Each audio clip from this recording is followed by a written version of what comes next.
이제 잠시 후에 황교안 박사가 나와서 그때 광주에서 무슨 일이 있었는가 하는 것을 헛소리 못하게 설명을 잠깐 해드리겠는데, 그 전에 일부러 기자들의 질문을 내가 먼저 받고 그 다음에 황교안 박사님의 강의를 듣도록 하겠습니다. 자, 저한테 질문 있으면 해주십시오. 자, 몇 번의 질문을 받겠습니다. 질문하신 분은 거수를 하고 마이크를 대리면 소속을 밝히고 질문해 주시면 고맙겠습니다. 자, 질문하신 분?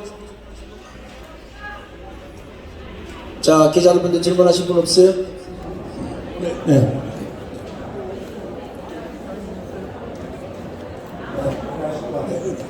서울대의 김도 기자입니다. 지금 말씀하신 가운데 이렇게 들어보면은 광주에 가셔갖고서 이제 발언하신 부분에 대해서는 근거가 있는 얘기다라고 말씀하시잖아요. 그렇습니다. 예, 근데 정확하게 입장을 한 번 더 밝혀 주실 게 뭐냐면은 5.18 유가족에 대해서 지금 폄훼하는 발언은 아니라는 말씀이지 않습니까? 제가 그때 발언한 영상이 지금도 나라 TV에서 하나도 제가 안 지우고, 저는 특징이 그렇습니다. 20년 전부터 제가 발언한 연설, 강의, 설교는 한자도 안 지웁니다. 그대로 보존시킵니다. 왜? 내가 하는 것은 정당하기 때문에. 그리고 그날 발언한 내용이 들어보시면 알지만, 내가 광주에 있는 시민들이나 그때의 유공자들을 편애했습니까? 편애한 게 아니고, 총을 쐈던 사람들은 광주 시민이 아니고 북한의 고정간첩이라고만 주장합니다. 그러면 광주 시민들은 오히려 나한테 감사하게 생각해요. 또 5.18 유공자들도 저한테 감사하게 생각해요. 만약에 반대로 말한다면 그럼 당신들이 총을 쐈다는 얘기 아닙니까? 나는 그것을 광주 시민들의 명예를 회복시켜 줬다고 생각하는 겁니다. 또 하나의 질문 드리겠습니다. 그러면 광주 시민의 자존심을 다시 한번 세우기 위한 자리라고 말씀하셨는데요. 거기에 따른 5.18 유족이나 이런 분들에 대해서 다른 지원을 할 수 있는 방안이 있는가 한번 말씀해 주십시오. 저는 이미 그 제도가 만들어졌으니까 실제로 피해를 본 사람들을 재심의해서 그렇게 하면 저는 500명 중에 5,000명 중에 3분의 1도 안 될 거라고 생각합니다. 재심의를 해서 철저히 분별해서 정말로 피해 본 사람들, 그분들에게만 보상을 해야 되고,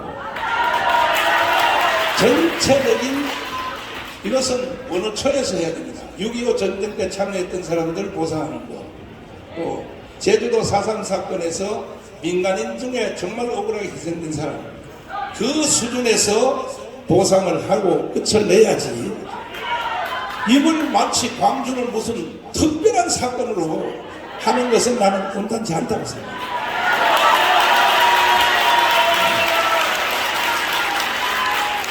자, 다음은 질문 받겠습니다. 자, 질문하신 분. 오늘 또 설명을 너무 잘해서. 자, 질문하시기 전에 될 수 있으면 방송 기자분들 질문 좀 해주십시오. 왜냐하면 생방으로 나가거나 아니면 편집해서 나갈 때 자칫하면 왜곡될 부분들이 있기 때문에 궁금한 거 있으면 질문해 주십시오. 저쪽에.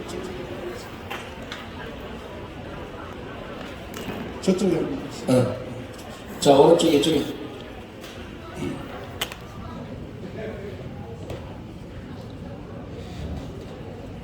네, 주요 방송사 KBS, MBC, SBS, 저BS 등이 질문을 해주시면 더 좋았을 텐데요. 제가 유튜브 방송에서 봤는데 광주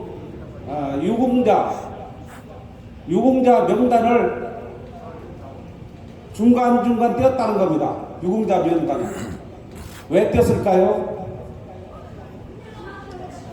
한번 말씀해 주시죠. 아니, 그거는 저한테 질문할 내용이 아닌 것 같은데. 그 강주 유공자 그 표지판부터 그 이름을 뗐다고 지금 얘기했는데 그거는 강주 5.18 기념재단에 질문을 하셔야 됩니다. 그래서 제가 질문을 안 받은 거예요.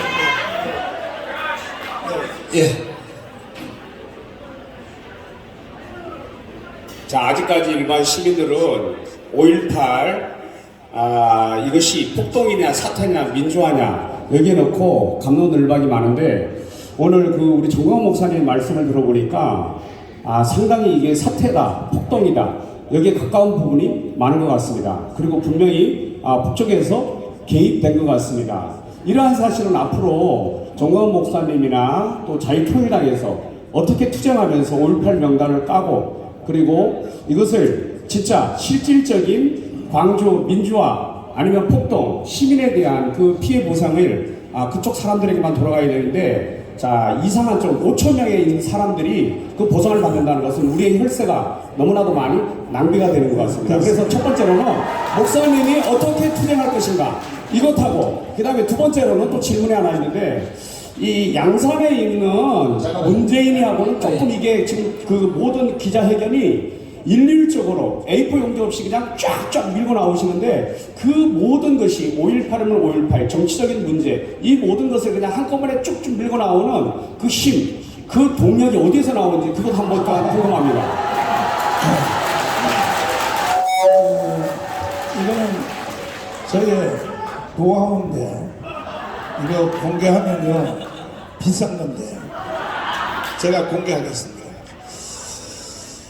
제가 왜 이 선지자적 사명을 감당할 수 있냐면은 저는 한국 근대사에 목숨을 걸고 공부를 했습니다.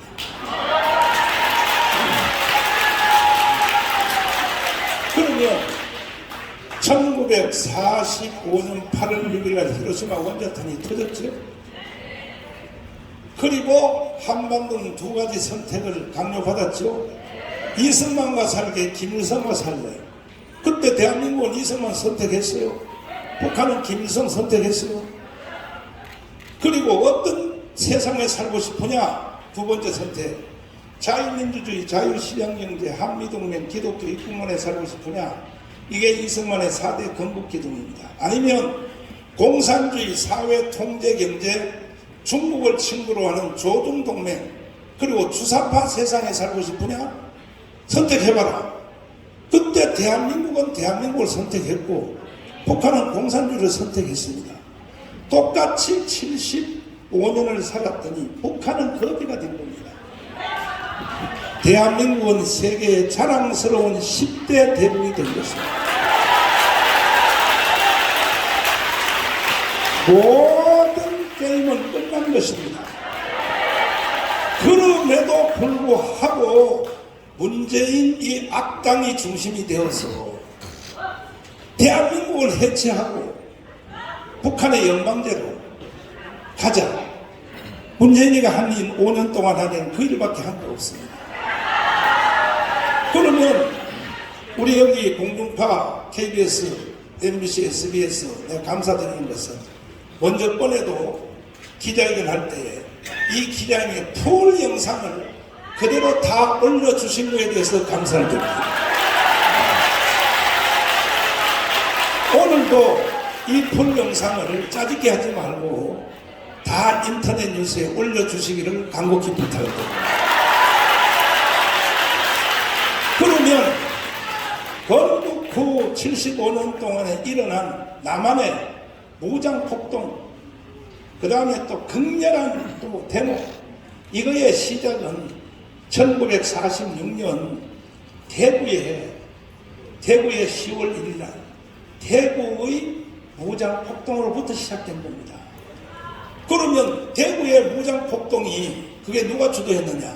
남로당의 5인방 중에 하나인 박헌영이 1번입니다. 박헌영, 이주화, 김상용, 홍민표. 다섯 번째 무력부장이 이재복입니다. 이재복은 평양신학교를 나온 영천제일교회 담임 목사였습니다. 이 사람이 남로당의 무력부장이었습니다. 그 사람이 일으킨 것이 대구폭동입니다. 이건 역사적으로 알수기 못해요. 그래서 이것은 보충 설명을 이따가 우리 김성진 교수님이 짧게 또 한마디 해주시지만은 그 대구 폭동이 시작입니다. 그 다음에 영천 폭동, 김천 폭동, 구미 폭동, 거기서 그 유명한 박정희 대통령님의 친형님이 박상희, 박정희 대통령의 친형님이 바로 무장폭동에 가담했다가 경찰한테 저격돼서 죽었지 않습니까? 그때 장례식을 할 때에, 형님 장례식을 할 때에 육군사관학교 2기인 박정희 대통령이 육사선거로서 형님 장례식에 왔죠? 울죠? 그때 이재복이가 가운을 입고 장례식을 집례하러 와서 그 이재복 목사 빨갱이 대장입니다. 박생도 형님을 죽인 원수를 보고해야 되지 않겠어? 어떻게 합니까? 이승만을 죽여야 돼. 지금부터 내 말 잘 들어. 그래가지고 육사 생도 생활비를 이재복이가 다 냈습니다. 박정희. 이것은 내가 박정희 대통령의 친자녀인 박근영 등등의 친히 내가 확인했습니다. 맞다 그랬어요. 이재복 목사님이 우리 아버지의 육사 생활비 다 됐다고 그랬어요. 그래서 우리나라의 국군이 창설될 때에 박정희 대통령이 만주 군관학교 수석 육사, 일본 육사에서 3등. 그래서 박정희 대통령이 우리나라 군대를 조직할 때 남노당으로 3분의 2를 남노당으로 조직한 것이 역사적 사실입니다. 그때부터 벌써 대한민국은 끝난 것입니다, 사실. 그런데 박정희 대통령이 결국은 잡혀가지고 고문을 당하다가 박정희 한 사람이 전향을 한 것 때문에 대한민국이 살아난 것입니다. 똑같은 좌파요 남노당인데 김대중 대통령은 그때 청년 전라남도 지부장이었습니다. 김대중 대통령은 동작중 무덤에 갈 때까지 전향했다는 흔적이 없습니다. 이 차이입니다. 김대중 전향 안 하고 죽었다. 박정희 전향했다. 이 차이입니다. 이 차이. 그래서 제주도 대구의 무장폭동을 벤치마킹하여 일으킨 사건이 제주도 4.3 폭동입니다. 다 연관성이 있는 겁니다. 그 다음에 여순 반란 사건. 그러면 광주 사태를 어떻게 볼 것인가? 건국 후에 일어난 모든 무장폭동은 북한이 개입을 했는데 광주 사태 하나만큼은 안 했다. 이건 역사의 방정식이 안 맞는 거예요. 역사의 방정식. 역사의 방정식이 맞지 않습니다. 충분히 설명이 된 줄 믿고 다음 질문 받겠습니다. 네, 제가 네. 네, 저 광주의 보훈처를 지금까지 보훈처가 외면하고 있었는데 이제 5.18이 광주의 그 유공자들을 광주에서 이것을 심사할 것이 아니라 이제 정권 교체가 되고 윤석열 정부가 들어왔기 때문에 보훈처가 보훈부로 승격이 됐습니다. 그래서 이것을 광주에서 심사하는 것이 아니라 보훈처로 보훈부로 와서 심사를 하면 어떤지 목사님 말씀을 듣고 싶습니다. 그 조옥순 대표님은 우리 편인데 우리 편끼리 하니까 짜고 고스톱치는 것 같으니까 이것은 보훈처 장관한테 질문하십시오. 나한테 질문하십시오. 자, 다음 분 질문하겠습니다. 자, 질문 중에 저번에 정강훈 목사님이 강주 발언 이후에 여러분들 보도를 봤더니 북한군, 북한 간첩 이렇게 표현을 하시는데 정강훈 목사님은 북한 특수군, 북한군, 북한 뭐 이런 거 안 했어요. 고전 간첩한 걸 꼭 기억하시기 바랍니다. 이게 지금 재판에 상당한 영향을 미치고 있는 거기 때문에 북한 특수군, 북한 간첩, 북한군이 아니에요. 고전 간첩을 얘기하는 겁니다. 이것은 지만은 박사하고 저하고 사실은 많이 도움을 주기도 하고 도움받기도 했습니다. 저는 특별히 재정적으로 지만은 박사를 많이 도왔습니다. 그런데 내가 어느 날 광화문에서 연설하다가 지만원 박사가 위대하지만 광주에 이 북한군 특수부대가 1개 대대 500명이 직접 들어갔다. 이거는 나는 아니라고 본다. 어떻게 특수부대가 직접 들어오냐. 나는 고정간첩을 했다고 한다. 했더니 지만원 박사님이 그날부터 나를 공격하기 시작하는데 여러분 유튜브에 다 보시면 알죠. 그래서 지만원 박사하고 원수가 됐어요. 그래서 내가 아니 특수부대가 왔다는 증거가 없는데 고정간첩이 왔다는 증거는 얼마든지 있어요. 그렇게 발언하면 오히려 우리 자유우파가 큰 손해를 본다고 했더니 계속 고집부리다가 지금 감옥에 가 있어요. 저는 특수부대가 절대로 간다고 생각하지 않습니다. 우리나라 공수부대가 그렇게 멍청합니까? 그리고 나는 정호영 장군하고 밤새도록 대화해봤습니다. 정말로 특수부대가 들어왔습니까? 했더니 목사님 공수부대를 알기를 어떻게 알아요? 어떻게 광주 외곽을 공수부대가 다 둘러싸고 있는데 북한 특수부대가 어떻게 들어옵니까?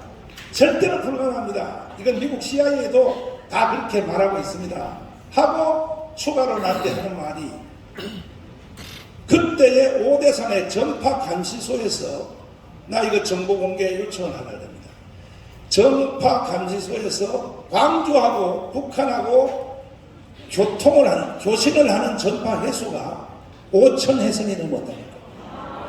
이게 정호영 장군이 나한테 말해준 거야. 나 이거 정보 공개 신청하려 됩니다. 그래서 북한의 특수부대가 왔다고 하는 것은 그건 좀 지나친 생각인데 한 가지 여기서 조금 더 추가로 추론을 할 수 있는 것은 뭐냐. 고정간첩이 한국에 와서 활동하면 기간이 2년이에요. 2년 만에 다시 북한으로 돌아가야 돼요. 돌아가서 훈련을 받고 다시 또 재파송하는데 북한에 돌아가면 소속이 어디냐. 이게 정찰총국 군부대입니다. 군부대.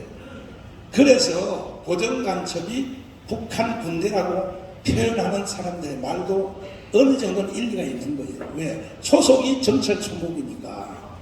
그래도 저는 실적인 북한의 특수군대는 왔다고 생각하지 않습니다. 이것은 고정간첩들이 한 짓이다. 자, 약간 비어서면 목사님들이 말씀하신 고정간첩은 80년 강주 사태가 일어나기 그 전에 교신을 한 기록들이 지금 합참에 아마 있을 겁니다. 국방부 출입기자에게 연락을 하셨어요. 그 자료를 받아보시면 대한민국의 고정간첩 그 당시 얼마나 많이 활동했는지는 수치로 나와 있습니다. 자, 그러면 이제 제 설명하는 것보다가 그 당시 현세에서 무슨 일이 있었는가 실감 있는 설명을 황교안 박사 해가지고 지나간 50년 된 사건을 다시 뒤집어서 이게 나랍니까 이게? 그리고 광주 사태에 대해서는 완전히 밀봉하려고 누구도 말도 못하도록 하려고 광주 특별법을 만들어서 처벌하고 있는데 나는 이 광주 사태 법을 유엔인권위원회에 제소합니다.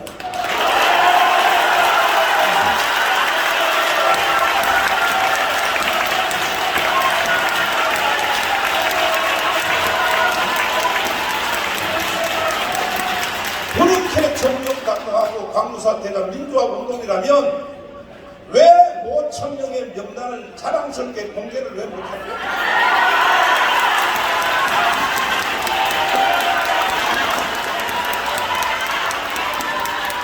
그보다 더 큰 사건인 6.25 전쟁에 참여했다는 우리나라의 원로들 할아버지 지금 90살 된 할아버지 자랑스럽게 빠지다니게 다닙니다. 나 6.25 전쟁 때 참여했다고. 광주 사태 5,000명 빠지 달고 다니세요.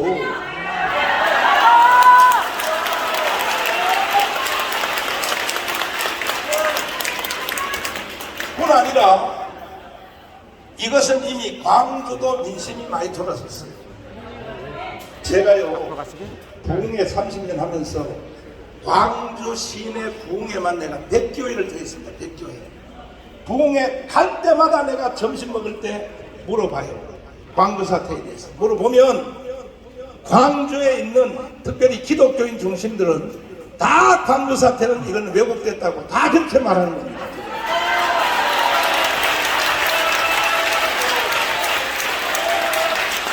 시자 여러분, 광주 안에서 택시 한번 타보십시오. 그리고 택시 타는 기사한테 한번 물어보세요. 광주 사태에 대해서 어떻게 생각하냐고 여론조사 해보세요.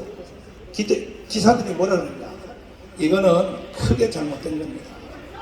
그 중에 가장 실감인 게 뭐냐?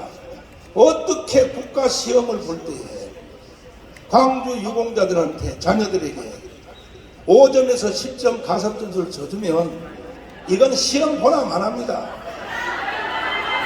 이런 법이 어디 있습니까? 이런 법이.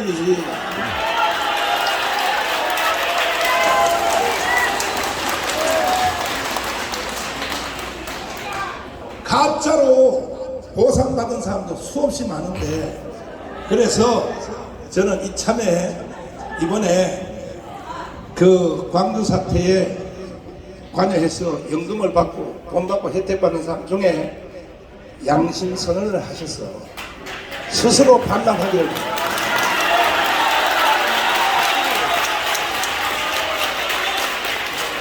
지금도 두 사람이 증인이 서면 그때 금남로에 있는 거 내가 봤다. 두 사람이 증인하면 바로 유공자 됩니다. 지금도.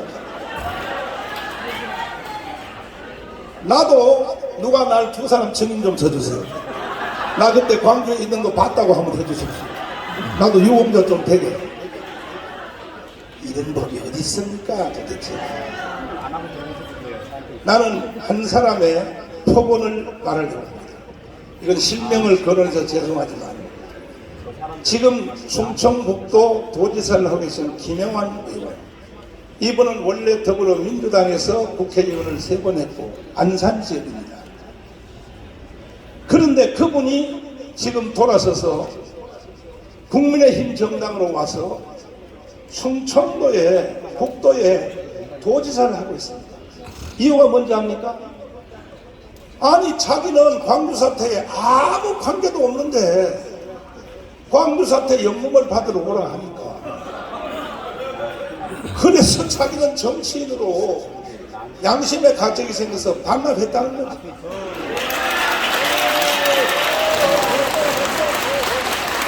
그리고 이 집단은 정당이 아니다는 것을 알았다.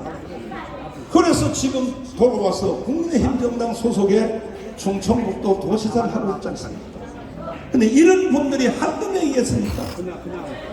김문수 지사님 마찬가지입니다. 김문수 지사님 광주에 연금 안 받습니다. 그걸 내가 왜 받냐는 거예요. 그걸 해당도 안 되는데. 나는 노동운동을 했고 전두환하고 싸웠고 그래서 깜방 갔다 왔지 광주 사태하고는 관계 없는데, 그러니까 김문수와 김영환 의원 같은 양심자들이 일어나야 되는 겁니다. 다.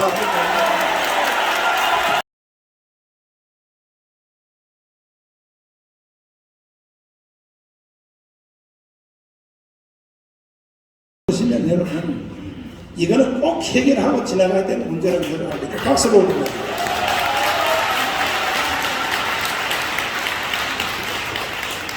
네, 제가 뉴스와논단의 황교안 대표입니다. 제가 목사님 말씀대로 실감 있게 하는지 모르겠는데, 제가 정 목사님께서 또 자꾸 이제 발언으로 인해서 자꾸 이제 비속적인 언어로 사고를 자꾸 치시니까, 그래서 이 정 목사님 또 사고 쳤구나. 괜히 이게 5.18 좀 얼마 전에 지만원 씨가 구속이 됐는데 또 목사님이 이렇게 고정간첩이 개입됐다는데 해가지고 이거 잘못하면 목사님이 구속됩니다 해서, 제가 일단 우파의 지도자니까 구속되면 안 되니까, 그래서 제가 그 북한 자료실 가서 여러 가지 많은 자료를 좀 찾아봤어요. 목사님 말씀이 사실인지 아닌지를. 그래서 저도 늘 이제 하도 이제 언론에서 이 표면적인 언어만 갖고서 막 정 목사님을 들이까서 과연 정 목사님의 사상 내용적 언어가 얼마나 진실한지 저도 한번 추적을 해봤어요. 예, 그래서 제가 그 광주 사태에 대해서 지금까지 접근과는 달리 언어적 접근을 좀 해봤어요. 과연 이제 광주 사태, 광주 5.18 민주항쟁에 북한군이 개입됐는지, 북한 고정간첩이 개입됐는지, 여기에 대해서 제가 한번 언어적 그 추적을 해봤는데, 첫 번째, 이건 이제 뉴스와 런던에 들어가시면 다 있는데요. 이걸 여러분들이 한번 살펴보시면 되겠습니다. 예, 언어를 통해서 본 광주 북한 개입 가능성 여부 한번 보세요. 예, 여기에 이게 광주에서 있었던 당시의 플랜카드예요. 예, 첫 번째 나온 게 전두환 찢어 죽여라. 그리고 두 번째가 전두환 대갈통을 시멘트 바닥에 깔아버리자. 세 번째 전두환 씹어 먹자. 이거는 광주 사건에 있었던 사진을 제가 보고서 이렇게 한 거고 제가 만든 것도 아니고 뭐 어떻게 다른 게 한 거 없어요.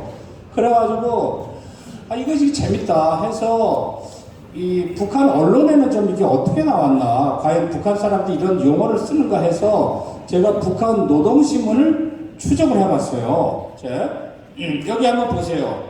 여기에 그 양키놈들 몰아내자. 그 밑에 노란 줄을 보면 시위자들이 돌멩이로 경찰놈의 대갈통을 까면서 이런 언어가 나와요. 근데 대갈통을 깐다는 것은 남한에서 쓸 수 있는, 또 광주에서 쓸 수 있는 언어가 아니라 북한에서 사용하는 언어다. 이걸 좀 제가 알게 됐어요. 예. 다음에 또 한번 보여주세요. 예. 이거 보세요. 노동계급의 무쇠 마취로 미국 놈들의 대갈통을 박살내버릴 것이다. 북한에서 쓰는 언어예요.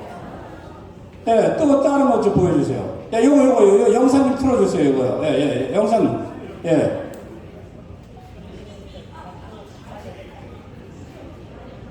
이거 안 나오나요? 그 오디오가? 예.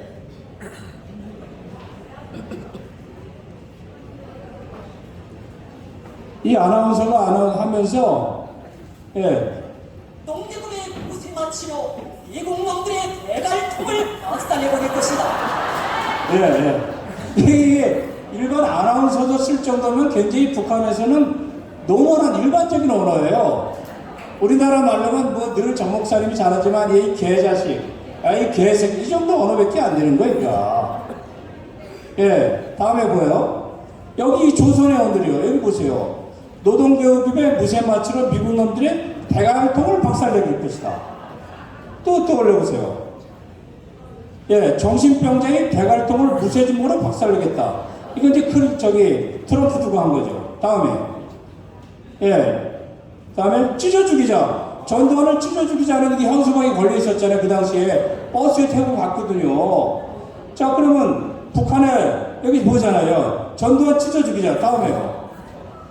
여기도 전두환을 찢어 죽이자. 이거 광주에 있었던 차에서 있는 거예요. 이게. 야, 이것도 광주에 벽에 쓰여져 있어. 전두환을 찢어 죽이자. 다음에 이게 그대로 뉴욕타임즈에 나와요. 전두환을 찢어 죽이자고. 사진이 그대로. 자, 또 보세요. 야, 이거 북한 교과서에 나와요. 전두환 찢어 죽여라. 교과서에 교과서. 야, 다음에요. 전도 이거 보세요. 1980년 6월 13일 그때 광주 사태가 있었을 때잖아요. 북한의 노동신문이에요. 전두환 찢어 죽여라.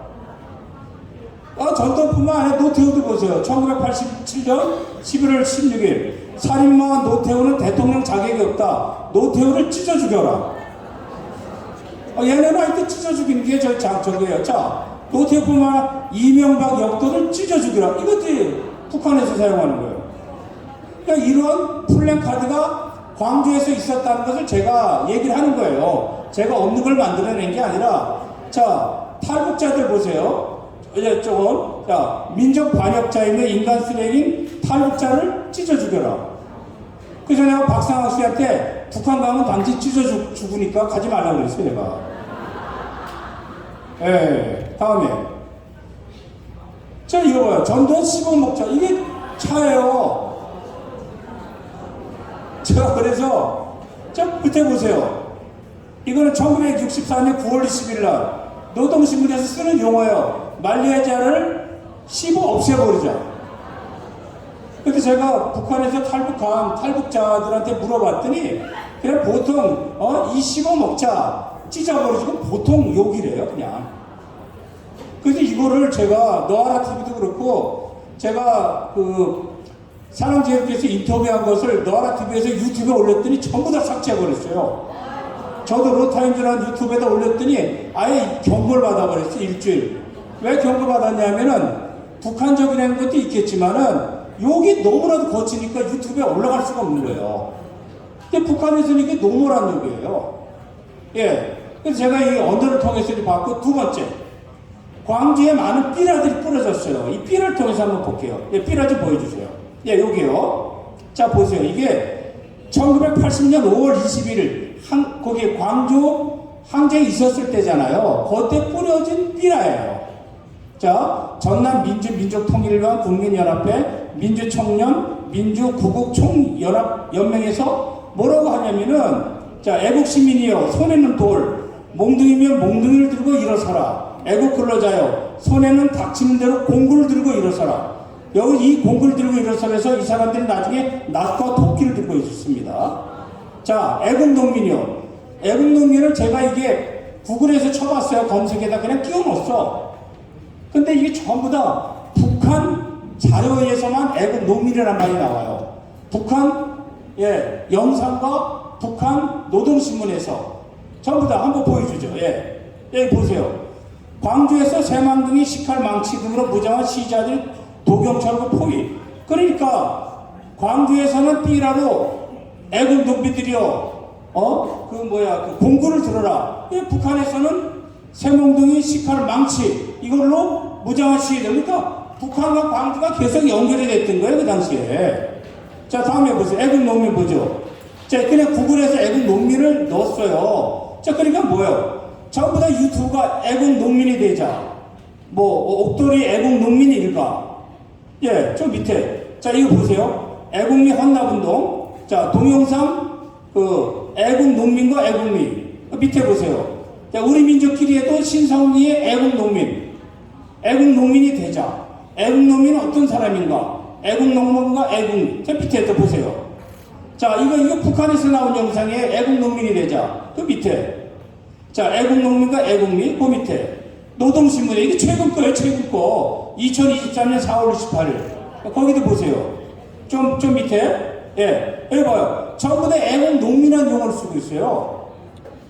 그래서, 다른 거. 이거는 2023년 4월 9일 날. 여기도 수많은 애국농민들. 예? 자욱이 수박이 있다. 애국농민.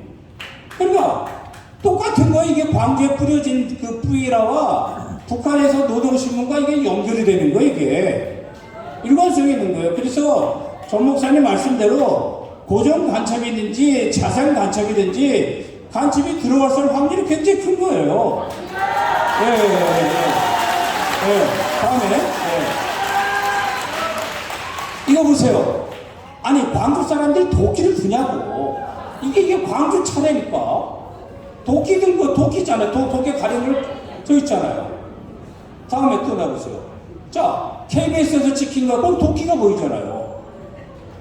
다음에. 나 들었잖아, 나. 그럼 우리가 공구를 들자, 이렇게 삐라를 선동하니까, 자, 도끼는 북한 애들이 드는 거죠. 광주 사람들이 그거 안 든다고, 이게. 이게 도끼 많은 사건 있잖아요. 이게 그러니까 이런 거 봤을 때, 북한과의 연결 가능성은 얼마든지 있다. 이렇게 보는 거예요. 다음에. 여기 봐요. 애국 김정은 시대 애국 농민기. 이거 노동신문에 요거는 좀 했고요, 아까. 다음에 전 목사님께서 뭐라고 얘기했냐면은 카빈총을 쏜 시민군이 광주 시민을 죽였다. 이렇게 말씀을 했어요. 그래서 나는 또 왜 목사님이 또 이런 얘기해서 또 그냥 감옥 가면 또 어떡하려고. 그래서 제가 추적을 했어요. 이거 보세요. 근데 당시에 광주지검에서 판단한 사망 원인을 제가 다 추적을 했어요. 이게 어디냐면 국가기록원이든지 5.18 광주 기록원에 다 있는 자료들이에요. 있는 걸 제가 다 이제 본 거예요. 찾아낸 거예요. 자, 그 아까 그 사진 하나 보여주세요. 사진. 그 뭐야 야 이거 이 사진 알죠? 이 사람이 누구냐면 이건 뭐 너무나 유명하잖아요. 그 아이가 앞에 죽은 분이 조사천 씨예요. 예. 근데 광주지검에서는 이 사람이 뭘로 죽었냐면 M16 맞고 죽은 것이 아니라 카빈총 맞고 죽은 걸로 평가를 했어요. 자, 그거 보여주세요. 자, 보세요. 총상. 조사천 맞죠? 칼빈 총상이에요. 예, 칼빈 총상 맞고, 자, 밑에 의사 있잖아요. 자, 최유석 의사 아니에요. 그리고 군의관, 군 검찰관 다 이 사람들이 일치해가지고 도장을 찍은 거예요. 근데 전에 KBS에서는 이거 다 계엄사 때문에 조작했다 또 이렇게 나오더라고요. 그러니까 저기 뭐야 그 인터넷으로 보는 뭐 추도 기념 있잖아요. 거기 보면 조사천을 이 사람들이 계엄군 총에 맞았다고 이렇게 또 거기 내용을 써놨어요. 그러니까 어디가 사실인지 이거는 모르는 거야 우리가. 어쨌든 당시에 광주지검에서 의사와 군의관과 검찰관이 이걸 보고 칼빈 총상으로 자기네들 결정을 한 거예요. 예, 예. 이것만이 아니라 딴 것도 봐봐요. 자, 여기 이거 보세요. 이거 봐. 높이, 맨 위에. 자, 맨 위에 그 노란색이 뭐냐면 카라고 써있어. 칼빈의 카. 자, 칼빈으로. 이거 국가 기록에서 나온 거예요. 제가 쓴 게 아니에요, 이게. 예. 자, 맨 밑에 보세요. 칼빈 총으로 죽은 사람이 28명이야. M16으로 죽은 사람이 97명. 7명은 차량. 예, 차량 사고라든가 대부분 차량 사고가 또 많았더라고요. 7명이 차량 사고로 죽어요. 그래서 전체 보면은 165명이 죽어요. 자, 다른 거 또 칼빈 총상 보여주세요. 예. 야, 이거 조사천 말고, 예. 요거만 아까 드렸는데 제가 여기 자료를 다 갖고 왔어요, 자료. 예. 자료 갖고 왔는데 보세요. 제가 이걸 어제 제가 다 찾았어요. 이게 전부 다 칼빈 총상이에요. 칼빈 총상. 칼빈 총상. 칼빈 총상.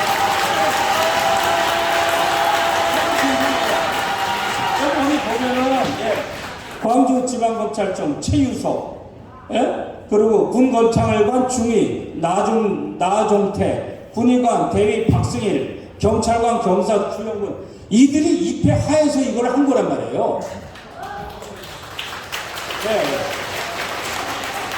아니, 그건 제 말이 아니라 5.18 그 기록 문헌에 다 나와 있어요, 찾으면.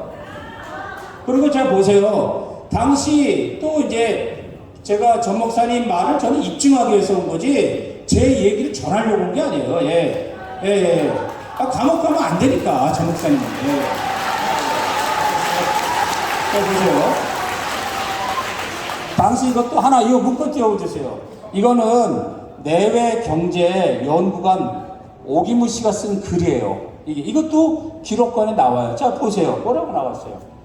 예? 여기부터. 남한내 NL 주사파, NBL파, 뭐, 무슨 파 혹은 21시 연합이나 트로츠키파는 모든 계급투쟁 조직들의 경우도 도의 차이는 있으나 80년 5월에 광주를 혁명투쟁의 연속산상에서 보고 있다는 사실이다. 자, 옆에 보세요. 어쩌면 민주투사나 시민군이 아닌 혁명가로서 윤상원이 마지막 최후 항쟁을 한 사람이에요. 들불 야학을 한 사람이에요. 광주 시민 전체를 지도한 사람이에요, 이 사람이. 윤상원이. 예, 자, 보세요.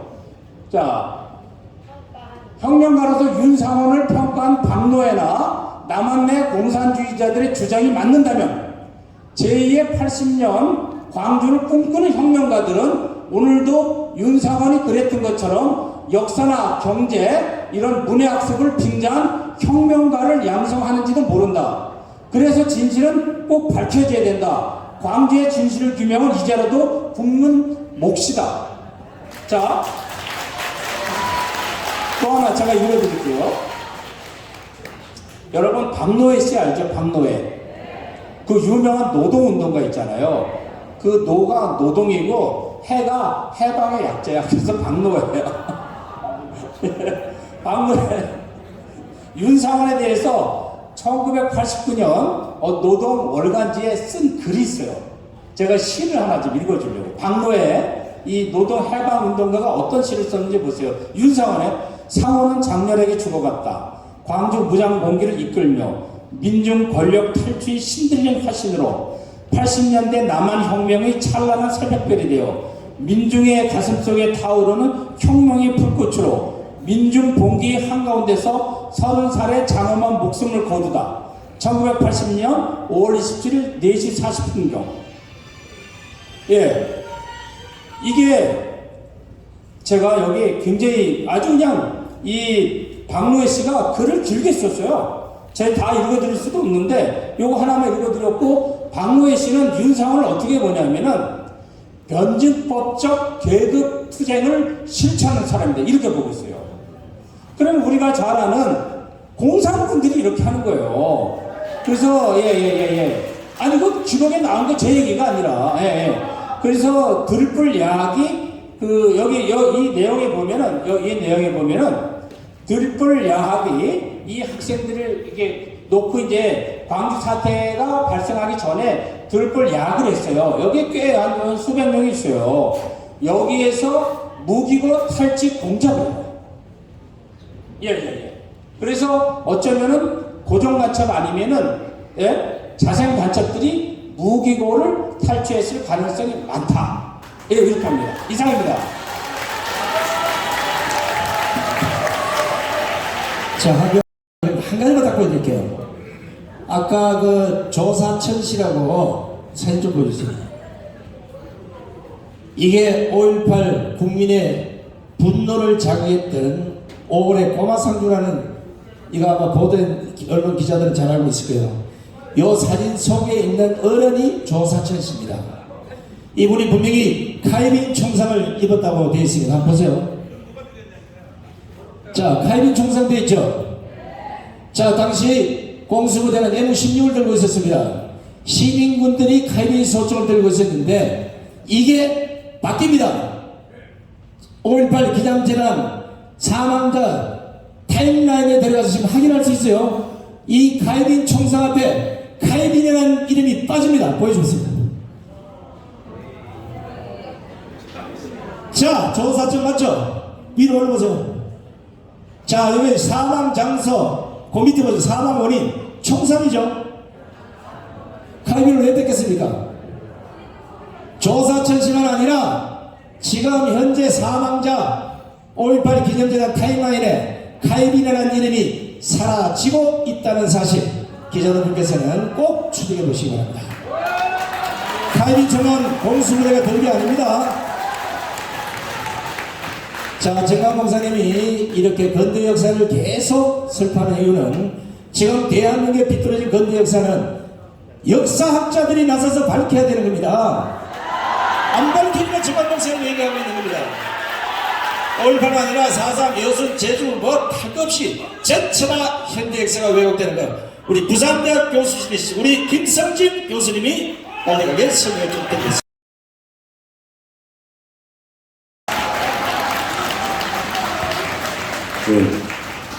이동호입니다. 저는 학생운동 출신인데 몇 가지 제가 좀 5.18 관련해서 제가 경험하는 것을 좀 말씀드리고자 합니다. 우선 첫 번째 5.18 전에 제가 부산에서 기독 청년회 충무로 활동할 때 그때 김대중 비서가 있었습니다. 노경주라는 사람인데 지금은 뭐 나이 훨씬 많이 됐겠죠. 그 사람이 저에게 다가왔습니다. 그리고 김대중을 만나고 가자고 했습니다. 그래서 아마 지금 겨울인데요, 동기동에 김대중 씨를 만나고 왔습니다. 그리고 그 후에 5.18이 터졌습니다. 5.18 터지고 제 기억에는 5월 18일, 19일이나 20일경으로 짐작합니다. 뭐 아주 오래된 일이니까요. 어쨌든 그때 저에게 약 100여 장의 그 삐라를 갖고 왔습니다. 삐라가 아니고 지금 예를 들면 그 성명서 같은 거죠. 그러니까 근데 거기에 내용에 보면 이제 제가 지금 가장 그리고 5월달에 5월만 되면 청년들이 5.18만 되면 굉장히 10배어 날듯이 알았습니다. 그 내용들이 뭐였냐면 각 대학교에 뿌려진 내용, 5월의 노래도 뿌렸습니다. 뭐 이렇게 꽃잎처럼 뿌려진 너의 젖가슴, 그 다음에 임산부의 배를 갈랐다, 경상도 청년들이 술을 먹고 광주 시민을 학살했다, 이런 내용들이 당시 20대 청년들의 정말 가슴을 끓게 했거든요. 모두 5월만 되면 열병을 앓게 했습니다. 그런 만행을 저지른 전두환 정권에 대해서 증오심을 갖게 했죠. 근데 그때 저에게 그때 노경규라는 사람이 줬던 삐라가 바로 그런 내용입니다. 술을 먹은 경상도로 구성된 공수, 전부 새빨간 거짓말입니다. 제가 그 후에 특전사에 차출돼서 갔었는데 그때 광주에 갔던 사람도 있었습니다. 그 사람들 중에 호남 사람도 있었어요. 그런데 어쨌든 술을 먹인 경상도만 차출해서 호남에 보내서 죽였다 라는 것 지금 거짓말이었습니다. 두 번째로 임산부 배를 갈랐다. 그것도 거짓말이었습니다. 세 번째, 처녀의 젖가슴을 드러내서 도려냈다. 이거 전부 거짓이었습니다. 초기에 5.18을 확산시킨 가장 큰, 그리고 5.18에 광주 시민들이 어쨌든 동의하게 만들었던 가장 큰 거짓말이 이것이었습니다. 그리고 이 내용을 당시에 방송 차량을 들고 전 누구라는 여자죠. 그 여자가 광주 방방곡곡을 돌면서 경상도 청년이 우리를 지금 경상도로 구성된 공수부대 우리 광주 시민을 다 지고 있습니다. 그리고 처녀의 젖가슴을 잘라내고 있습니다. 임산부의 배를 갈랐습니다. 이런 선동들이 사태를 훨씬 악화시켰습니다. 전부 거짓이었습니다. 다시 말하면 당시 김대중 주변에 있던 사람이 저에게 그 문건을 줘서 제가 10여 차례 부산에서 그것을 뿌린 기억이 있습니다. 여러분, 어떻게 광주에서 이루어진 일들이 저에게 하루 만에 그 띠라가 저에게 왔겠습니까? 저는 그래서 그 정광훈 목사님이 밝혔던 CIA 보고서 김대중 지지자들과 고정 간첩들의 소행이다 라는 것을 저는 분명히 확신할 수 있습니다. 왜냐하면 여러분 지금 보십시오. 민노총의 여러 간첩망이 충주, 제주 모든 간첩망이 민노총에 집중되어 있었습니다. 그리고 그 전에 지금 저희가 전라북도에 있는 고정 간첩이 북한에서 내려온 것은 김대중 대통령 당선을 도와라였습니다. 김대중 주변에 그런 거라 같은 간첩망 없었을까요? 저를 김대중에게 데려가고 그런 부른 삐라를 지키라는 사람은 누구였을까요? 저는 그런 면에서 미국 CIA 보고서를 인용한 정광훈 목사의 발언은 명백하게 사실이 있거간 그리고 사실이라고 저는 그렇게 이야기할 수 있던 것입니다. 그 다음에 또 하나, 여러분, 총 드는 거 정말 쉬운 일 아닙니다. 제가 주사파 핵심 간부였을 때 그때 북한의 지령은 95년도 결정적 시기를 맞이하라는 거였습니다. 결정적 시기란 공산당에서는 무장 봉기를 말합니다. 그래서 저희 핵심 내부에서는 무장 투쟁을 어떻게 할까에 대해서 의논했습니다. 핵심 한 서너 명 모여서요. 그때 도시에서 무장 봉기를 이루려면 어떤 무기를 획득해야 됩니다. 그런 무기고가 어디 있었느냐. 그런데요, 당시 명색이 제가 지도부였는데 가슴이 벌렁벌렁했습니다. 여러분, 제가 분명히 제 경험에 의해서 진행할 수 있는데요.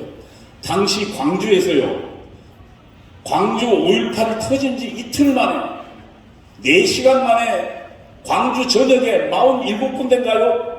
파출소 무기고를 전부 습격하고 무기를 들었습니다. 그거요, 절대로 광주 시민이 할 수 있는 일이 아닙니다, 여러분. 그래서 저는 왜 그러면 주사파들이 도대체 이 5.18에 수많은 의혹이 있음에도 불구하고 의혹 제기부터 못하게 하느냐? 저는 저들이 지금 대한민국의 중요한 역사 전쟁을 벌이고 있다고 생각합니다. 대한민국을 만들어낸 대한민국의 자유민주주의 정통 세력을 살인마로 만들고, 그리고 저들은 정의에 저항하는 정의로운 세력으로 탈바꿈해서 대한민국을 정복하려는 역사 전쟁이다. 저는 이렇게 생각하고 있습니다. 저는 여기에 절대로 굴할 수 없다는 것이 저의 생각입니다. 감사합니다. 네, 수고하셨습니다. 자, 여러분, 5.18 특별법은 그냥 특별법입니다. 헌법 위에 있는 법이 아니에요. 그런데 지금 5.18 특별법이 헌법을 조롱하고 있다는 거. 대한민국 헌법학회 회장을 지내신 김학석 교수님의 설명을 드리도록 하겠습니다.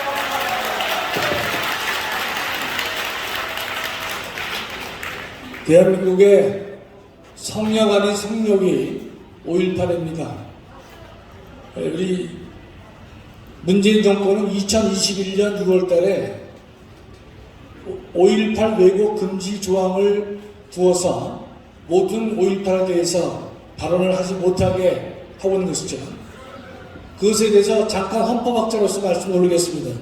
민주주의는 다원주의와 상대적 가치관을 전제로 하기에 역사적 사실에 대한 인식이나 평가가 자유로울 것을 요구합니다. 민주주의 체제에서는 법도 판결도 고정 불변이 아닙니다. 법률도 수없이 개정되고 판결도 변경되고 있습니다. 다른 사상을 부정하고 다른 역사 인식과 표현을 국가 폭력의 대상으로 삼는 것은 대한민국 헌법 질서에서는 용납될 수 없는 것입니다. 이는 파시즘의 전체주의에서나 볼 수 있는 것입니다. 문재인 정권하에서 만들어진 5.18 왜곡 금지 규정은 파시즘이 추구하는 전체주의 그 이상도 그 이하도 아닙니다.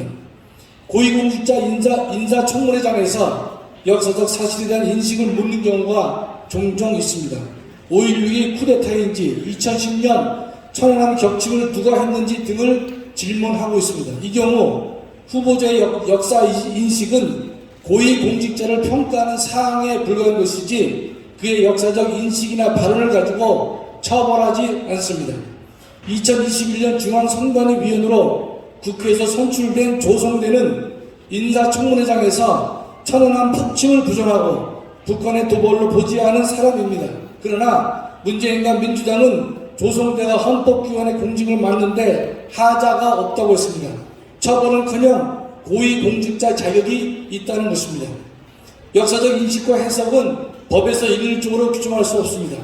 역사적 인식과 해석은 시대에 따라 또 상황에 따라 바뀌기 때문입니다. 자유평등 방해를 구호로내건 프랑스 혁명의 경우 당시에도 부정적 견해가 많았지만 200년이 지난 여론조사에서 잘못된 혁명이라는 평가가 더 많기도 합니다. 또한 역사적 사건에 대한 인식은 끊임없이 변화하고 있고 재해석되어야 하는 것입니다. 제주 사상 사건이나 5.18의 경우 이를 민주항쟁으로 보면 괜찮고 부정적으로 보면 처벌 대상이 된다는 것은 양심과 표현의 자유에 대한 명백한 침해입니다. 이는 역사적 사건은 다르게 해석될 수 있다는 것을 부정하는 것으로 국가적 폭력에 해당하는 것입니다. 5.18 왜곡 금지 규정은 위헌입니다. 그 근거를 보면 첫째, 위 규정은 법이 적시한 내용과 다른 표현을 하는 것을 처벌하고 있는데 이는 역사적 사실에 대한 평가가 하나로 해석되어야 함을 전제로 한 것이며 역사에 대한 인식과 표현을 강제하는 것으로 다른 역사적 인식을 가진 국민을 폭력적으로 배제하는 것을 목적으로 하기 때문입니다. 둘째, 위 규정은 특정 사건에 특정 인식을 강요하는 것으로 양심, 학문, 표현의 자유에 대한 본질적 침해가 되는 것으로 위헌이 되는 것입니다. 셋째, 위 규정은 명백 현존하는 위헌의 법리에 어긋납니다. 표현의 자유를 사전 제약하려면 표현의 내용이 국가 안보에 미치는 해악이 명백하고 현존해야 합니다.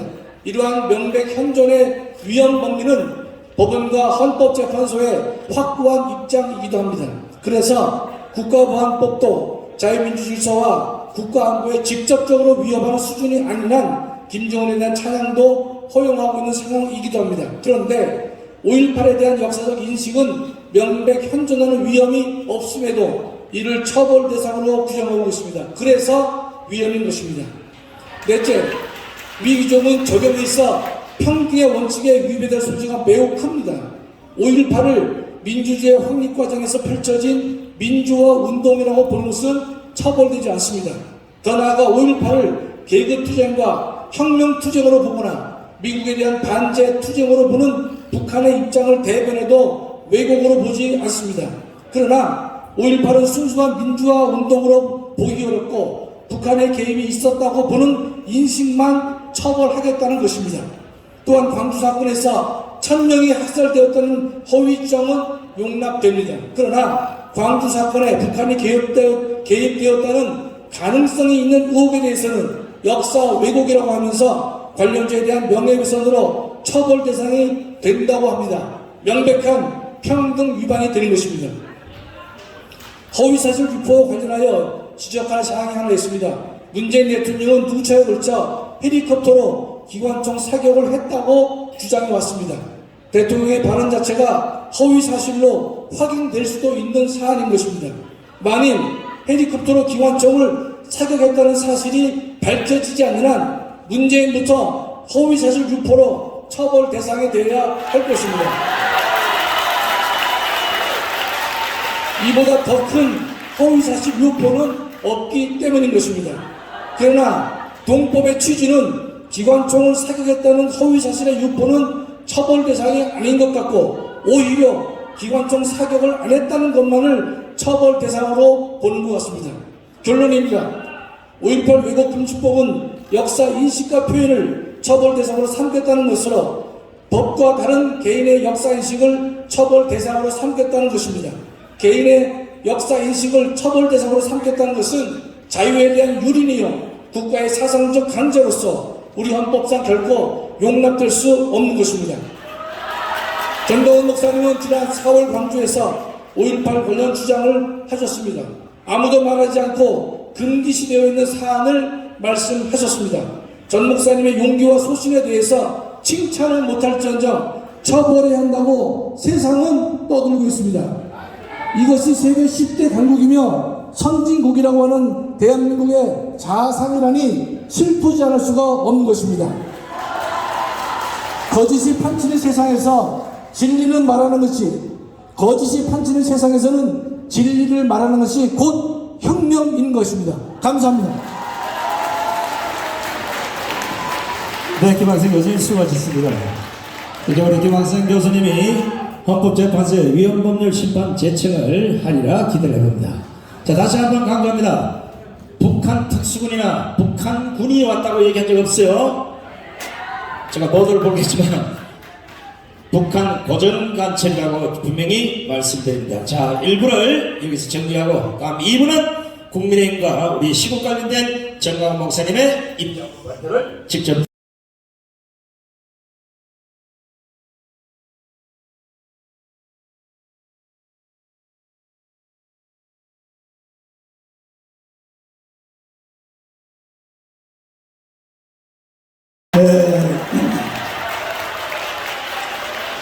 요약하면은 저는 근대사를 위해서 목숨 걸고 공부를 했어요. 그러니까 제 눈에는 보이는 거예요. 아까 김성진 교수님이 좀 이 교수님들은 아는 거는 많은데 설명을 잘 못해요. 결국은 뭐냐, 대구 10월 폭동, 1946년 대구의 10월 폭동, 거기에 주제가 뭐냐, 임신부의 배를 갈라라, 처녀들의 젖을 잘라라. 이 구호가 그대로 제주도로 옮겨간 거예요. 그 제주도로 옮겨간 그 똑같은 구호가 광주로 그대로 옮겨간 거예요. 근데 그 구호의 시작은 어떻게 됐냐, 처음에는 히틀러부터 시작된 거예요. 히틀러가 그 말을 사용했고, 그 다음에 선동하기가 해요. 그 다음에 볼셰비키 혁명이 사용한 거예요. 1917년. 그러니까 딱 맥락이, 이 구호의 핵심이 좌파 빨갱이 종북이 무슨 구호로 선동하는지를 이건 세계에 이미 다 나와 있어요. 근데 조사했더니 광주에서 처녀 젖가슴 잘린 사람이 있어 없어요? 한 명도 없어. 임신부의 배를 갈린 적이 있어 없어요? 그러면 그것으로 5.18 법은 폐기해야 되는 거예요. 폐기. 그건 잔소리가 맞는 말이에요. 잔소리가. 그 다음에 핵심은 나는 고정간첩이 했다, 이렇게 지금도 주장하는데, 그 당시에 그러면 광주에 1980년 5월 18일 때, 그때에 광주에 고정간첩이 있었나 없었나 이거 따져보면 되거든. 여러분 생각에 있었을 것 같아요, 없을 것 같아요? 제일 많았어요. 제일 많았어요. 전국에 고정간첩이 없는 도시가 어디 있어요? 지금도 고정간첩이 꽉 찼어요. 지금도. 내가 왜 윤석열 대통령을 좋아하느냐, 나도 마음에 안 드는 게 많이 있지만 간첩을 잡아주기 때문에 좋아하는 거예요. 지금 뭐 제주도, 창원, 어디 지금 간첩을 지금 잡고 있는데 이게 다 잡았겠습니까? 1%도 못 잡았어요. 1%도. 그 당시에 거기에 간첩이 없었다고 하는 놈이 그게 빨갱이요, 빨갱이. 그리고 무기고를 파출소에서 뺏어서 탈취했는데 그게 총이 몇 자루냐입니다. 5,000정이에요, 5,000정. 5,000정을 시민분들이 그렇게 하겠어요? 군대 작전하듯이 하지 않으면 절대로 4시간 만에 그런 일을 못 일으키고, 특별히 천주교 신부님 집에서 가사 도우미로 일했던 처녀, 그냥 시내를 다니며 마이크를 잡고 바로 그런 구호로 선동한 거예요. 지금 공수대가 와서 임신부의 패를 갈랐습니다. 그 선동한 그 여자는요, 처형해야 돼, 처형. 지금 그 사람을 민주화운동의 공모자로 삼으면 돼요, 안 돼요? 그것 때문에 이렇게 비극이 일어났는데 말이야. 그리고 이도 교수는요, 자꾸 지금 피하려 가려고 그러는데, 보세요. 북한에요, 이도 교수님. 이리 나와봐요, 다시. 자꾸 피하려 가려고 그러는데, 보니까 아직도 빨갱이 근성이 조금 남아있어, 내가 보니까.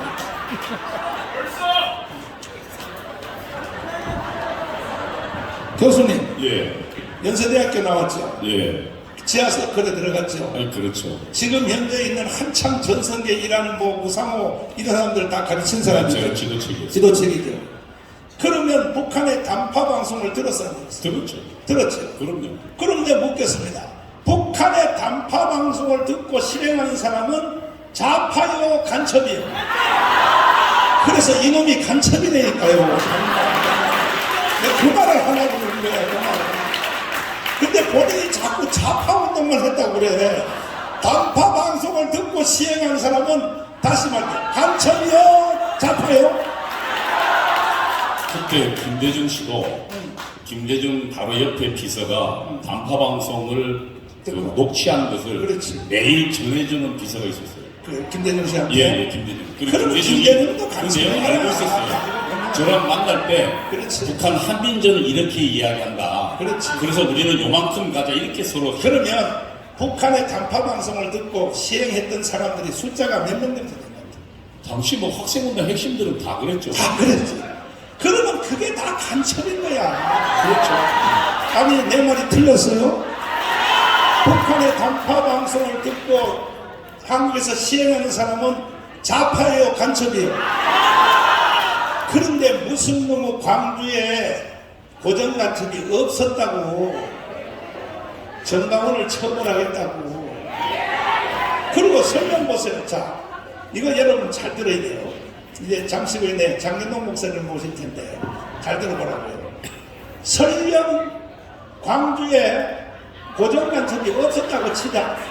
고정간첩이 없었다고 쳤는데 내가 고정간첩이 했다라고 주장하면 오히려 광주 시민들의 명예를 회복시켜주는 거 아닙니까? 왜? 총 쏜 사람은 우리는 안 쐈다.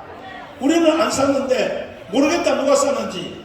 근데 정강훈 목사가 말하기를 고정간첩이 쐈다. 고정간첩이 없다 해도 내가 고정간첩이 쐈다 하면 광주는 나를 칭찬하고 박수를 쳐야지. 장gen동 목사님 모시겠습니다. 이 장gen동 목사님은요, 저하고 달라요. 키만 비슷하지요. 보통 불족제비가 아닙니다. 예를 들어서 이런데 참석하는 것까지도 장gen동 목사님은요 40일 금지해보고 와요.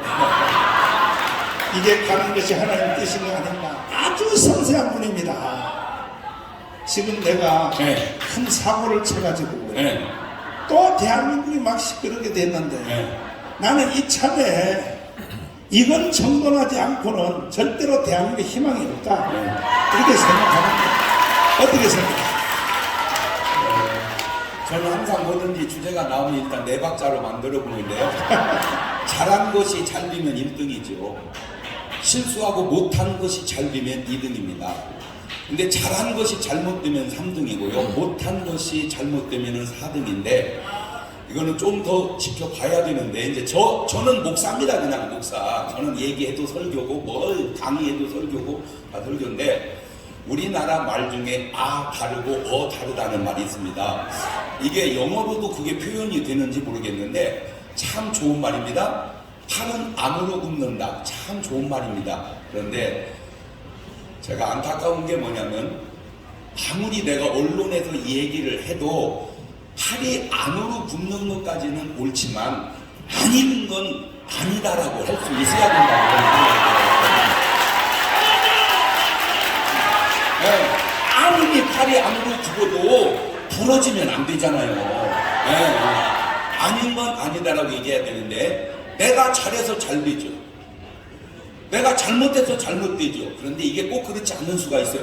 잘하는데도 잘못되는 게 있고요. 잘못하는데도 잘 되는 게 있어요. 그러면 잘못해서 잘 되면 왜 그게 잘못했는데 잘 될까? 내가 잘했는데 왜 잘못되면 왜 잘했는데 잘못될까? 내 소관이 아닌 소관이 있더라고요. 함이 아빠한테 잘못해가지고 저주를 받을 때 아들 막내 가나안이 저주를 받아요. 그 가나안이 저주받은 건 자기 잘못이 아니에요. 아버지 잘못이에요. 오늘 우리가 하는 행동들이 나도 잘하고 내 자손에게도 잘되게 해야지, 나도 잘못되고 자손에게도 잘못되게 하면 안 됩니다. 설령 내가 잘못되더라도 자손이 잘되는 게 더 낫죠. 그 가운데 하나가 뭐냐면, 저는 욕을 잘 안 하는 스타일이에요. 예를 들어서 뭐 이승만을 욕하고 뭐 박정희를 욕하고 하면 안 됩니다. 그런데도 욕을 해요. 그런데도 그분은 가만히 있어요. 그러면 김정은이를 욕해 보십시오. 김정은을 욕해 보십시오. 아마 내가 하는 상식으로는 죽입니다. 푸틴 욕해 보십시오. 내가 하는 상식으로는 좀 있으면 사라집니다. 욕을 하는 건 잘못이지만 했다고 죽이는 그 자세가 옳은 자세냐? 자, 제가 이 5.18을 가만히 보면서 4.19 의거, 5.16 혁명도 다 있어요. 그런데 4.19에 대해서 계속 욕을 하면 괜찮아요. 5.16에 대해서 계속 욕을 하면 괜찮아요. 5.18에 욕을 하면은 법으로 제정해서 감옥을 보낸다. 이 패턴이 저는 잘 모르겠지만, 이 패턴이 욕하면 안 된다, 욕하는 놈이 나쁜 놈이다, 이거는 이해가 되는데, 욕하면 감옥을 보낸다, 이거는 너무 이렇게 보완하려고 하는 의도가 강한 거 아니냐. 저 개인적으로 설령 그게 아무리 훌륭한 일이라도, 아무리 훌륭해도 욕은 얻어먹거든요. 네, 이 지구상에 가장 훌륭한 분 1등이 제가 알기로 예수님입니다. 네, 예수님 그 당시 욕 많이 얻어먹었습니다. 그렇게 훌륭한 분 욕했다고 예수님이 다 막 죽이고 감옥에 보내고 그러지 않잖아요. 또 하나 궁금한 겁니다. 저는 그 훌륭한 분들의 왜 이름을 자꾸 말씀을 하시는지. 그 훌륭한데 존경하게 해줘야 될 거 아니요. 감추고 존경하자. 조금 이해가 잘 안 돼서 그렇습니다.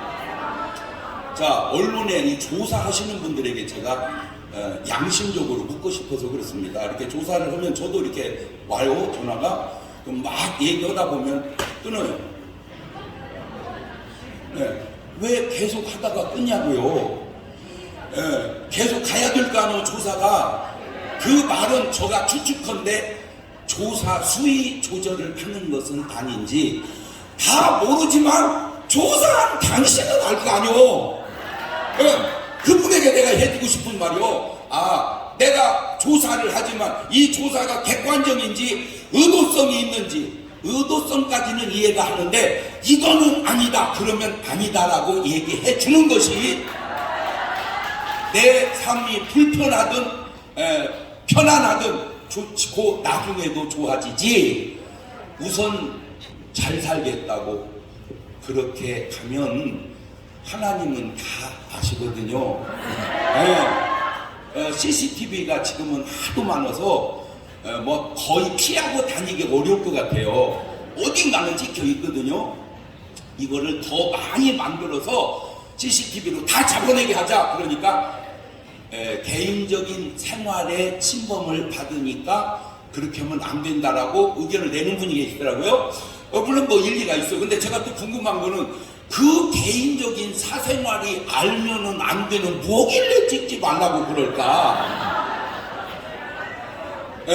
저는 뭐 부족하지만 한 가지 제가 잘하는 거 있습니다. 저는 가다가 눈에 띄면 휴지를 계속 줍습니다. 다는 아니지만 하여튼 눈에 띄면 주어요. CCTV에 다 찍혔어요. 그것도. 말을 바꾸면 어떤 제도나 뭐를 목적 달성을 위해서 자꾸 거짓말로 하려 하지 말고 당신 양심을 살려서 그냥 솔직한 가운데 설령 내가 피해가 손해가 오더라도 솔직한 것 결과는 훌륭한 것이고 아무리 유익이 와도 거짓말 뒤에는 유익이 있는 것 같아도 결국 유익이 있는 것이 아니니 제가 중요하게 생각하는 건 손해와 이득만의 문제가 아니고 저는 목사다 보니까 꼭 천국은 가게 해놔야 될 거 아니냐. 가룟유다가 예수를 은 30에 팔고 은 30을 벌었어요. 잘 벌었어요. 그래서 나는 잘 된 줄 알았어요. 그랬더니 결국에 던져놓고 목매달아서 죽더라고요. 왜 그 모델은 유다에게만 있는 줄로 생각을 하는가? 그것이 되돌리면 나의 삶이 될 수도 있지 않는가? 그렇다면 한 가지 자기 스스로가 팔이 안으로 굽는 것까지는 이해를 하지만 팔이 끊어지는 정도가 되면 아니다라고 얘기해줘야 되지 않는가? 그냥 저는 양심에다가 얘기하고 싶어서 그런 겁니다.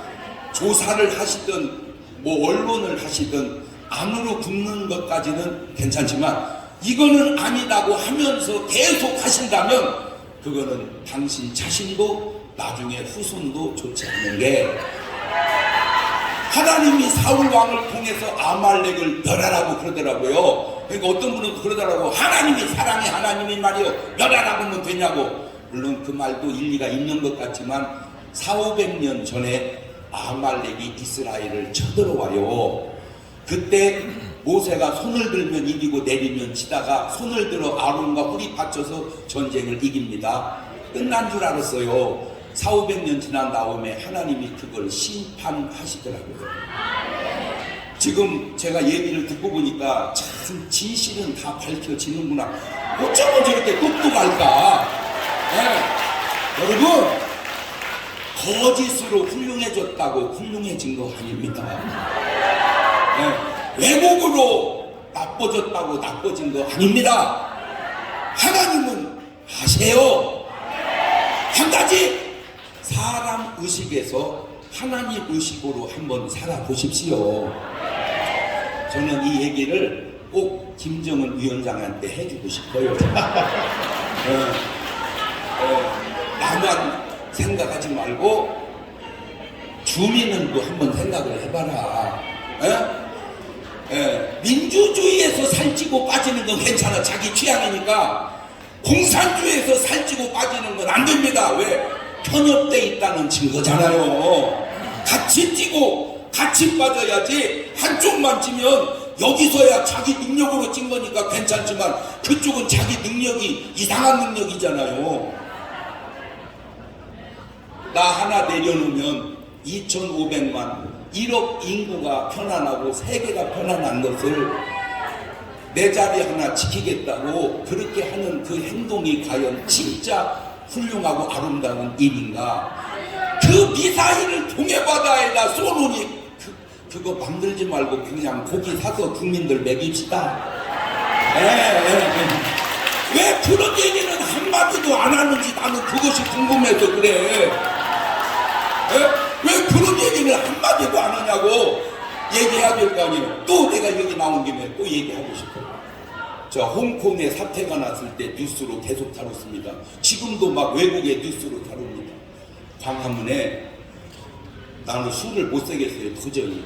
여기에 수백만인지 수십만인지 저 어마어마한 사람이 나와도 왜 한 번도 뉴스를 다루지 않는지. 이렇게 모이면 안 됩니다라고 뉴스를 하든지, 이렇게 사람들이 모이고 있습니다라고 뉴스를 하든지, 보도하시는 분은 한번 양심에 손을 얹고 양심적으로 제가 얘기하는 거예요. 양심적으로. 네.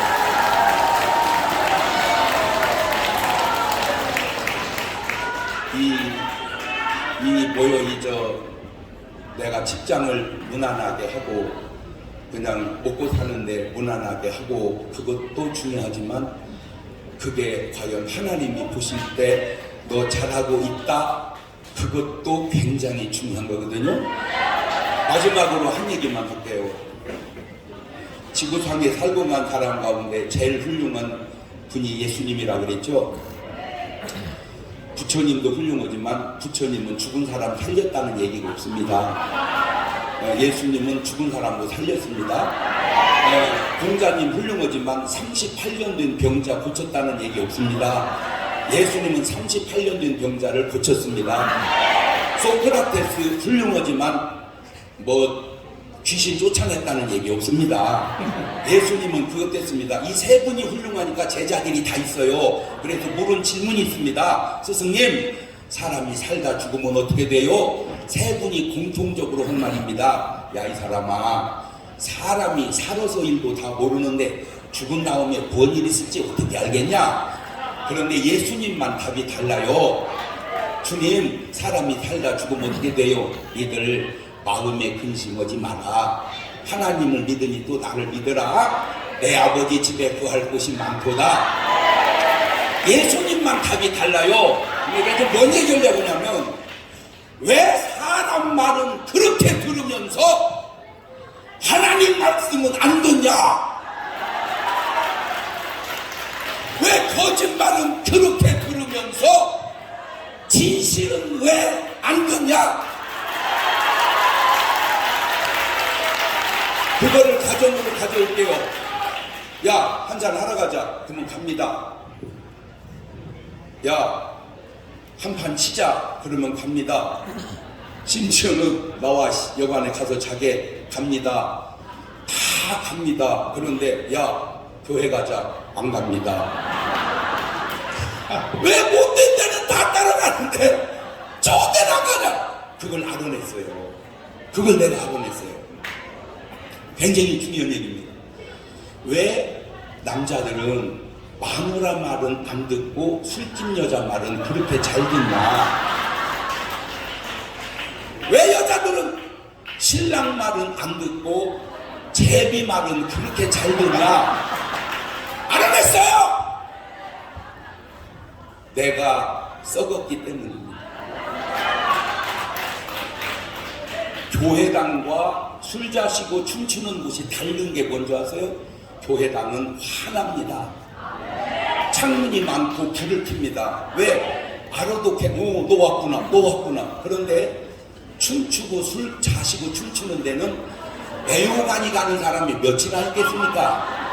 아니, 애호간이 돈 주고 거길 왜 갑니까? 집에서 추지. 거의 바꿔서 추거든요. 그러면 이렇게 둘이 춤을 추는데 화내보세요. 저 옆에 여도 여기 왔네? 저 인간도 여기 왔네? 그러니까 어두워야지요. 내가 어두움을 좋아하는 것은 내가 어둡기 때문에 그런 것은 아니냐. 내가 거짓을 믿는 것은 내 속에 거짓기가 있어서 그런 것은 아니냐. 내가 화내보세요. 내가 진실해보세요. 그러면 이해관계를 떠나서 이건 아니라고 말할 수 있거든요. 그런데 아닌 걸 아니라고 말 못하는 이유는 이해관계를 초월하는 옳고 그름이 내게 없기 때문에 그런 것은 아닌지, 그냥 저는 그냥 목사로서 설교하듯 그냥 양심을 얘기하는 거예요. 더 나가면 우리 정광 목사님 교회 문제도 제가 이렇게 가만히 옆에서 보니까 정확하게 다 보도를 하면 이해가 될 것 같아요. 호불호가. 그런데 꼭 의도성 있는 것만 하는 것은 아닌지. 네. 자, 요즘에 또 무슨 정치계에 무슨 증거를 제출을 해요. 그러면 내가 통화한 내용을 갖다 제출을 해야지. 다 없애고 새로 전화기 갖다가 제출하면 그게 제출이냐고요. 제출이죠. 제출은. 그런데 그런 제출을 제출이라고 할 수 있겠냐고요. 속여서 생기는 유익은 지금은 유익 같지만 진정한 유익은 아닙니다. 진실을 드러내서 얻는 손해는 손해 같지만 그것은 손해가 아닙니다. 그래서 마지막 네 박자로 유익한 데다가 진실하면 1등이고요. 손해가 나는 듯 해도 진실하면 2등이고요. 유익은 한데 거짓되면 3등이고요. 손해난 데다가 거짓말하면 재수온 붙어서 4등입니다. 언론이나 나라나 심지어는 교회나 모두가 정직하십시다. 감사합니다.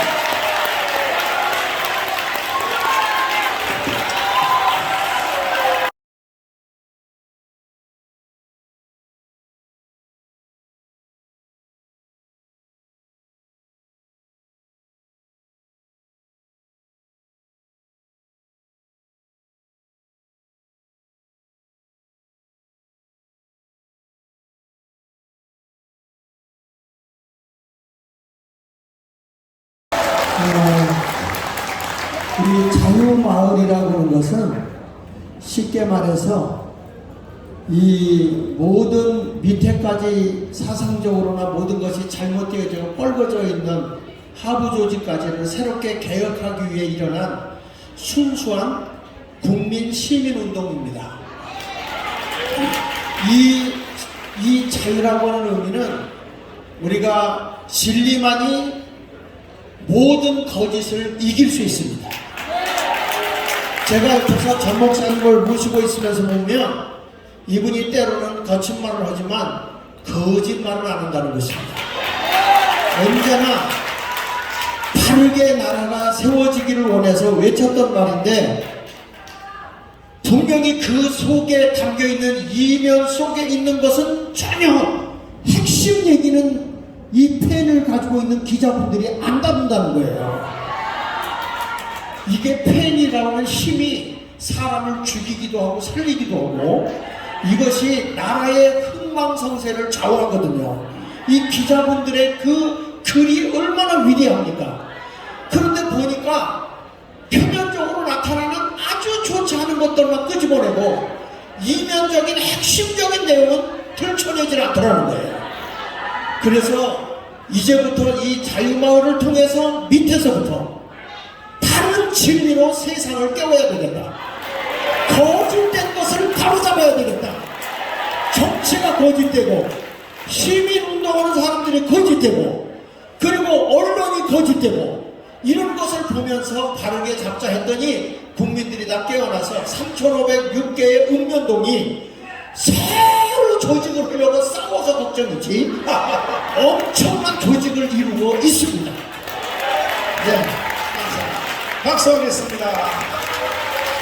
정리해드리면 전국의 마을이 3,506개인데 그 3,506명의 자유마을 대표자들을 임명을 다 했고 그 위에는 253개 선거구별로 그 위에 조직은 다 끝났고 그 다음에 기독 장로단들의 조직이 다 끝났고 그래서 오늘 마침 오후 1시부터 3,506개 자유마을 대표들이 오늘 여기 다 참여했습니다.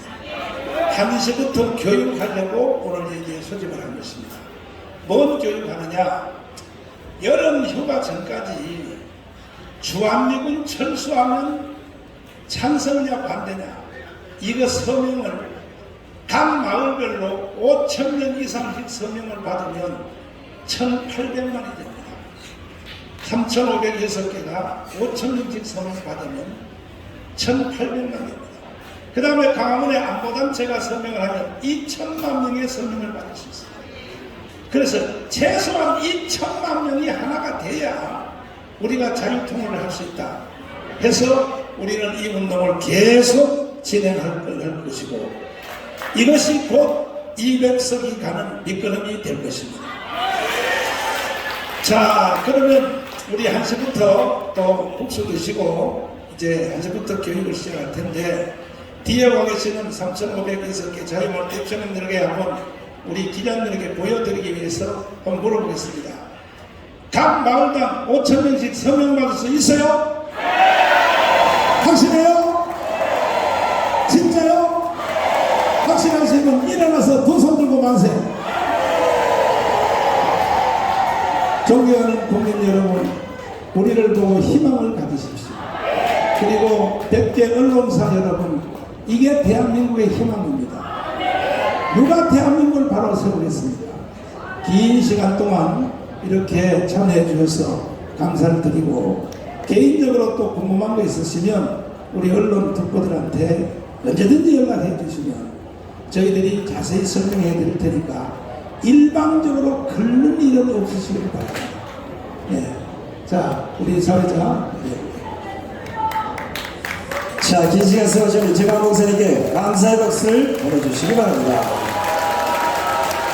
자, 오늘 이 행사와 관련해서 자파성의 프레시안이 일보를 날렸습니다. 정강원 목사 또 5.18 유공자 명단 공개 주장, 그리고 대체 왜 하고 캐시를 했어요?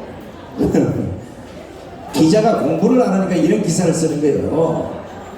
그 안에 가짜가 있다고 그걸 밝히라는 건데 가짜가 없으면 왜 명단을 왜 밝히라겠냐고.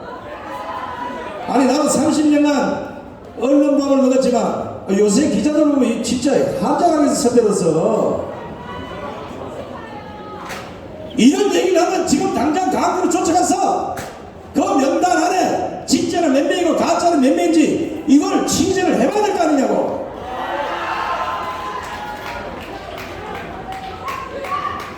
나라가요 언론 때문에 망합니다. 언론 때문에. 기자님들 정신 차리셔야 됩니다. 여러분들이 쓰는 글 한 줄 한 줄, 여러분들 입을 통해서 나오는 멘트 하나하나가 대한민국의 미래 역사가 자유민주주의로 가느냐 공산주의로 가느냐 이 버팀목에 서 있습니다. 지금 나라 망하면 언론부터 작살난다는 사실을 아셔야 돼요. 언론하고 전쟁해야 돼, 전쟁해. 안 되잖아. 자, 하여간 긴 시간 함께 해주셔서 대단히 고맙습니다. 배가 많이 고프실 텐데 오늘 참석해주신 기자 여러분, 그리고 우리 우파 유튜브 여러분, 그리고 애국 성도 여러분 대단히 고맙습니다. 정강원 목사님이 주장하는 이 역사의 진실은 앞으로 10년, 20년 후 대한민국의 역사가 자유민주주의 국가로 갈 거냐 공산주의 국가로 갈 것이냐 이걸 바로 잡자고 하는 거예요. 이미 비틀려버린 이 역사를 국민의힘은 물론이고 대한민국 정치인, 지도자, 학자, 역사학자까지도 주댕아리를 딱 다물고 있는데 이대로 가면 나라 망합니다.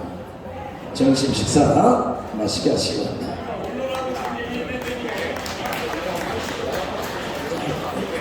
광고 말씀드리겠습니다.